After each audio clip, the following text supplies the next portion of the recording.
Welcome to the Hospital Finance Podcast, your go-to source for information and insights that can help you stay ahead of the challenges impacting healthcare finance. And now, the host of the Hospital Finance Podcast, Michael Passanante. Hi, this is Mike Passanante, and welcome back to the 200th episode of the Hospital Finance Podcast. Joining me on today's special episode is John BESLER, our President and CEO. John, welcome back to the show. Mike, thank you so much for having me. Really appreciate being here. John, 200 episodes. It's been a great ride. I'm really looking forward to our discussion today. Absolutely. It really has been a great run for us. You know, when we started this just a handful of years ago, who would have thought in late 2019 we would have a 200th episode with, to your point, listenership that continues to grow, continues to participate in the community each and every week with us. You'd mentioned the number of guests, over 150 guests over the course of these 200 episodes. Some folks have come back to participate and share with the community everything that they know and they learn. And it's really been a great run. And so I do want to reach out and say thank you very much to all of our guests who have participated, whether it was a one-time or you continue to come back and again share that information with our community. And thank you to the listenership as well. Discussed how each and every month it continues to grow, and I think the folks that really tune in and participate get a lot out of it. And I think with the growth of that listenership, it continues to be a very positive thing for our industry.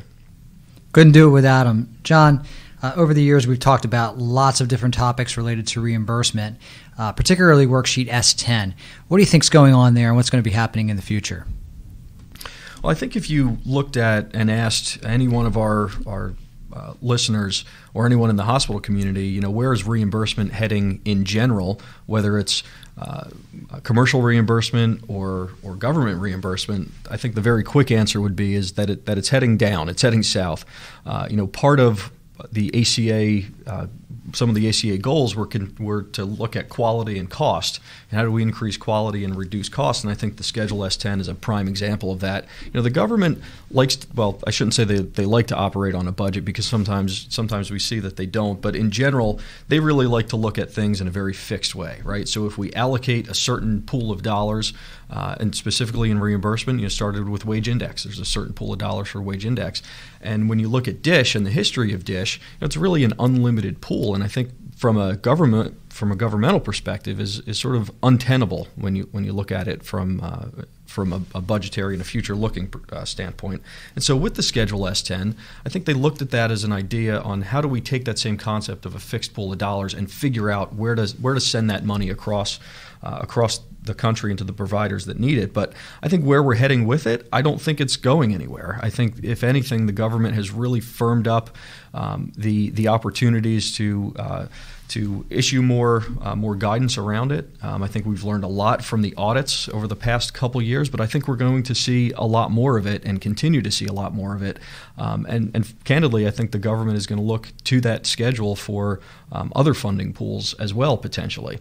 We talk a lot about IME and GME reimbursement, and that's an area that continues to be a benefit to many institutions, but also from a governmental perspective, fairly untenable. I think that they need to know that providers continue to need these dollars to come into their institutions to be able to make some of these changes, whether it's changing a schedule on the cost report, like adding the S10, or starting to audit and really take that schedule seriously, all the way through the basic blocking and tackling of just getting your claims out the door in the right way and then accounting for them on the back end. Well, that sounds about right, John. Let me shift gears a little bit. You know, we've talked a lot about healthcare policy, both at the federal and the state level on the show, and we are heading, of course, into another presidential election cycle. Healthcare is clearly on the minds of voters. What do you see coming next? From a policy standpoint, I think the government is going to continue to look at cost and quality as key drivers.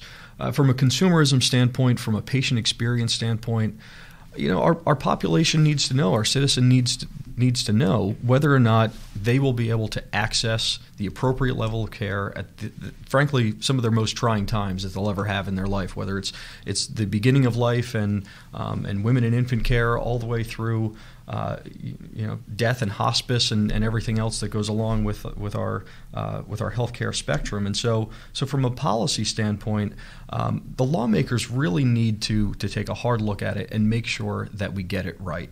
When we compare ourselves, and I know that there's been a number of podcasts around policy and some of the history of how we got to where we are, which is, I think, a really interesting history lesson as to some of these challenges that we're facing.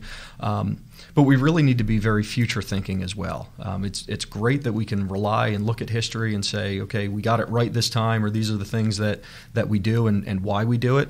But I really think if we peel back the onion and say, okay, this is where we are, but this is really where we need to go. This is how we need to take care of our citizens in a very proactive way. And so we're not continually faced with this rising cost concept and how do we solve for the rising costs. And frankly, I think whether it's a tax issue or a revenue issue that we're trying to solve for, I really do think that it comes down to the patient care, the patient experience, and how to continue to drive quality, right? I mean, what we don't want to see, I think, as a society is to look at, healthcare consumerism, right? It's very easy for people nowadays to move across borders, right? And so I know that we've talked about, healthcare travel, right? We used to import a lot of that. I think it would be very interesting to take a look at the folks that are here in the States that are starting to look in other countries that might have lower cost and higher quality because of a cheap plane ticket to whether it's Europe or Asia or even just crossing the border up to Canada.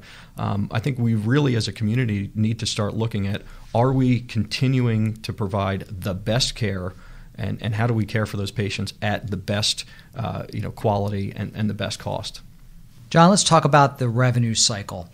We conducted a study late last year that looked at the mid-revenue cycle, and it seems as though the revenue cycle professionals and HIM professionals that participated in that study felt as though there was still room for improvement.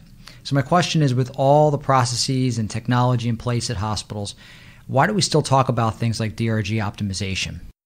Sure, I think that's an excellent topic to discuss, because I think just overall philosophically, and one of the core values at BESLER is excellence. And so excellence doesn't, it's not a destination, it's a journey. So from a process improvement standpoint, we're always looking at, and we always should be looking at, it's good now, but how do we make it great? And if it's great now, how do we move it closer to excellence? And so, the mid-revenue cycle, I think, has its challenges historically and probably continue to have them. I mean, I think we've experienced a lot of system conversion type issues and folks out there looking for the perfect system to help from an IT standpoint, all the way from patient registration to on the back end billing and denials and everything else. But really, there's a lot of human element that goes into that as well, right? And so a system is only as good as some of the folks that continue to use it and continue to also make it better. And I do think that there's an opportunity to continue to look at it. And it's not to say that from a human element standpoint, we all go in with the best of intentions with the ideas and everything that's in our head. But there are interpretive areas that, again, people are making with the best of intentions. But at some point, you got to make judgment calls on some of these things. So I really like to think about it like this. I mean, I think the mid-revenue cycle in healthcare is very challenging. There's a lot of areas and a lot of handoffs that happen within that space.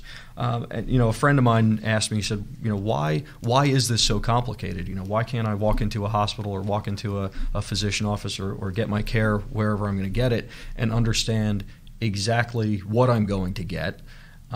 And what exactly I'm going to pay for it. Oftentimes, I'm paying a couple dollars up front with a copay or a deductible or whatever it is, and then surprise, on the back end, I owe a couple more $1,000. What happened, right? And so for the average consumer, I think it's very challenging to understand what happens in that middle area. And so So I gave him this analogy, and I said, well, he's not a coffee drinker, so maybe he didn't appreciate it. But I said, if you walk into Starbucks and you walk in, you're going to order your $4 latte, and you're going to ask for a particular kind of skim milk or almond milk or whatever it is that you want to add to it, a particular kind of bean that you want to add to it, and so on and so forth. And you're going to pay your $4, and you're going to drink your coffee, and odds are it's going to be very consistent with the coffee that you got at Starbucks last week. And no one's coming along, you certainly aren't, and no one's coming along and auditing that particular cup of coffee each and every time. But I bet if you did, or I bet if someone did, they would come in and see, well, they didn't add 0.5 ounces of almond milk in that particular cup, and the Arabica beans were not ground a particular kind of way. And so the standardization that we get and the allowance for differential that we might get in a cup of coffee is very different than what we allow for from a healthcare perspective, because we're not talking about a $4 cup of coffee. We're talking about a $40,000 claim that we would have on an inpatient perspective, and that's even on the low end of some of the things that happen within a hospital. Well said, John. My final question for you, what would you like to see us cover on the podcast going forward? Well, I think there's a lot of interesting topics that we certainly will cover in 2020 and beyond. And I hear a lot from our listenership as I'm out at speaking with clients and going out to different industry events and things like that. And topics like price transparency continue to come up. It's a hot topic. It's been a hot topic for a little while. But now that the wheels are starting to move in that motion, I think we're going to see a lot more within that space, and I'm looking forward to hearing from the listenership and guests to talk about that particular topic. You mentioned policy. Policy is not one of those things that happens and then it goes away and then you never see it again. Whether it's a new administration that comes in, a new idea that comes in, a new research paper that's produced, and as we should be talking about, again, how do we move from good to great, and great to even greater, and greater towards excellence. So from a policy standpoint, I think we're going to see a lot of discussion and a lot of changes in that particular area. Obviously, we're going into an election year in 2020, and so whether it's the current administration that gets another 4 years or a new administration that comes in, policy will continue to be a hot topic. When this administration came in, they talked about pulling the ACA completely out, and wasn't necessarily something that this administration was able to accomplish as of yet. We'll see what happens in the next 4 years if that's the direction that we end up going. And so that kind of conversation will continue to evolve, because even though the ACA isn't here in the same way that it was before, there are some key tenets of it that are still here. And so I think there's going to be a lot of active dialogue around what we're doing and what direction that we're going from the country's perspective. There are some hot topics that we, and buzzwords that we continue to hear, like blockchain in healthcare, right? And so there's some new sexy terms that are out there: consumerism, population health. I think that again, as it relates to policy, these are all things that our society is going to continue to move towards, right? We've got nearly the world at our fingertips with a smartphone, and so as healthcare continues to evolve, and patient access and patient engagement and things like that continue to move into this new and maybe not so new, very digital world that we live in, some of those topics around, well, how do we care for our patients now? Because the brick and mortar isn't the only way that we can engage with them anymore. And so the consumerism, population health, I think is going to be very interesting as we move into 2020 and beyond. Well, I'm taking notes, John. It's going to be an exciting next 200 episodes, and I'm really looking forward to it. Absolutely. Me too. And Mike, thank you very much for all the great work that you do to host the podcast on a weekly basis. It's great, and I'll say thank you on behalf of our listeners as well. It's been a pleasure. Thank you so much.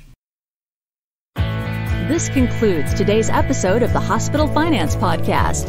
For show notes and additional resources to help you protect and enhance revenue at your hospital, visit BESLER.com/podcasts. The Hospital Finance Podcast is a production of BESLER. Smart about revenue, tenacious about results.